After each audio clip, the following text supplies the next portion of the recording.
So இன்றைக்கி நம்ம என்ன சம் பார்க்க போகிறோம் அப்படின்னா, இந்த சம் வந்து நிறைய பேர் எனக்கு டவுட் கேட்டது சம்மு. ஓகே, கொஸ்டின் வந்து நான் உங்களுக்கு கமெண்ட்டில் வந்து ஃபஸ்ட்டு கமெண்ட்டில் வந்து பின் பண்ணி வச்சுருக்கேன்.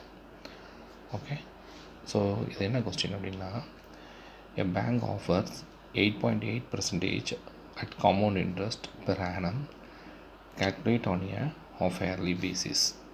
Okay, a consumer deposit rupees 1924 each on 1st of June and 1st of July of a year. At the end of the year, the amount he would have gained by the way of interest அப்படின்னு சொல்கிறாங்க. Okay, so இதுக்கு என்ன அப்படின்னா, இந்த சம்மில் என்ன கொடுத்துருக்காங்கன்னா, ஒரு பர்சன் இருக்காரு. ஓகே, அந்த பர்சன் வந்து பேங்குக்கு போய் டெபாசிட் பண்ணுறாரு. ஓகே, பேங்கில் போய் டெபாசிட் பண்ணுறாரு. எப்போல்லாம் பண்ணுறாருன்னா, ஒரு டெபாசிட் வந்து ஜனவரி 1 பண்ணுறாரு. இன்னொரு டெபாசிட் என்ன அப்படின்னா ஜூலை 1 பண்ணுறாரு. ஓகே, இந்த ரெண்டுமே சேம் அமௌண்ட் தான் பண்ணுறாரு, 1924.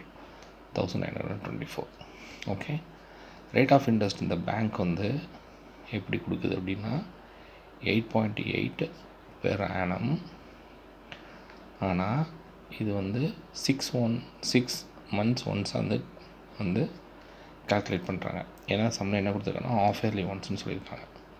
ஸோ இப்போ 6 months ஒன்ஸ் அப்படிங்கிறப்ப இப்போ 6 monthsக்கு எவ்வளோ வந்துடும், 8.8 டிவைடட் பை 2 போட்டால் 4.4% வந்துடும். அப்போ 6 மாதத்துக்கு எவ்வளோ ரேட் ஆஃப் இன்ட்ரெஸ்ட் வந்துடுது, 4.4 இன்ட்ரெஸ்ட் வந்துடுது. ஓகே, ஸோ அடுத்து என்ன கேட்டிருக்காங்க அப்படின்னா, at the end of the year இந்த அமௌண்ட் டெபாசிட் பண்ணுறாங்கல்ல, at the end of the year எவ்வளோ இன்ட்ரெஸ்ட் வந்து வாங்குகிறாங்க அப்படின்னு சொல்லியிருக்காங்க. எண்ட் ஆஃப் த இயர் அப்படின்னா எப்படின்னா டிசம்பர் 31 அது இங்கேயும் எவ்வளோ வந்துடும், டிசம்பர் 31 வரைக்கும். ஓகே, ஸோ இந்த கான்செப்ட்.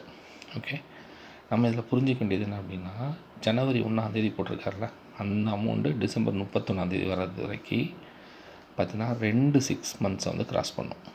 ஓகே, 2 6 months வந்து க்ராஸ் பண்ணும். ஜனவரியிலேருந்து ஜூன் 30 வரைக்கும் ஒன்று, அதுக்கப்புறம் ஜூலை 1 டிசம்பர் 31 வரைக்கும் ஒன்று. இந்த ஜூலை 1 போட்டிருக்காருல, அது வந்து ஒரே ஒரு 6 months மட்டும் தான் க்ராஸ் பண்ணும். ஓகே, புரியுதா, ஒரே ஒரு 6 months. அப்போது இங்கே போடுற அமௌண்ட் இருக்குல்ல, அது 1924. அப்போ 2 times வந்து 4.4 இன்ட்ரெஸ்ட் வந்து இன்வால்வ் ஆகுது காம்பவுண்ட் இன்ட்ரெஸ்ட்டில். இங்கே வந்து ஒரு தடவை 4.4 இன்ட்ரெஸ்ட் வந்து இன்வால்வ் ஆகுது. ஓகே, ஸோ நம்ம இந்த ஓவரால் பர்சன்டேஜை கண்டுபிடிச்சோம்னா, இந்த ஓவரால் பர்சன்டேஜை நம்ம கண்டுபிடிச்சிட்டோம் அப்படின்னா, கண்டுபிடிச்சி அதை வந்து 1924ஓட பர்சன்டேஜை கால்குலேட் பண்ணால் ஆன்சர் வந்துடும். ஓகே, ஸோ நம்ம எப்படி சம் பண்ணுறோன்னு பார்ப்போம்.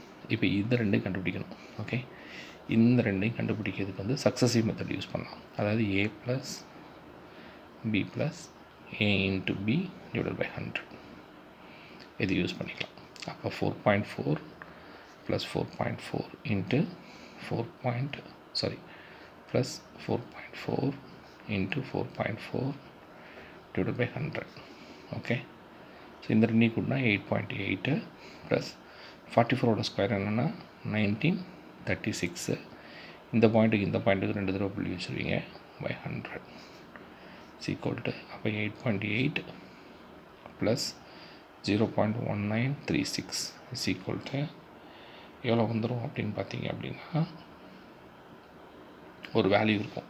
ஓகே, ஸோ அந்த வேல்யூவோட என்ன பண்ணுறீங்க அப்படின்னா, இது வந்து எவ்வளோ வரும், 8.9936 அப்படின்னு வந்துடும். ஓகே, ஸோ இது வந்து இந்த ஜனவரி 1 போட்டிருக்காங்கல்ல, ஜனவரி 1 31 வரைக்கும், டிசம்பர் 31 வரைக்கும் 2 6 months 2 6 months வரக்கூடிய ரேட் ஆஃப் இன்ட்ரெஸ்ட். நமக்கு இந்த ரேட் ஆஃப் இன்ட்ரெஸ்ட்டை சேர்க்கணும். அப்போது ப்ளஸ் 4.4 போட்டுக்கோம். சீக்கிரம் எவ்வளோ வரும் அப்படின்னா 13.3936. ஸோ நமக்கு அமௌண்ட் என்ன, 1924 இருந்து 13.39% வந்து எவ்வளோன்னு பார்த்தீங்க அப்படின்னா நமக்கு ஆன்சர் கிடச்சிடும். ஸோ கால்குலேட் பண்ணி பார்த்திங்கன்னா 257.9 62 சம்திங் வரும். இதுதான் ஆன்சர்.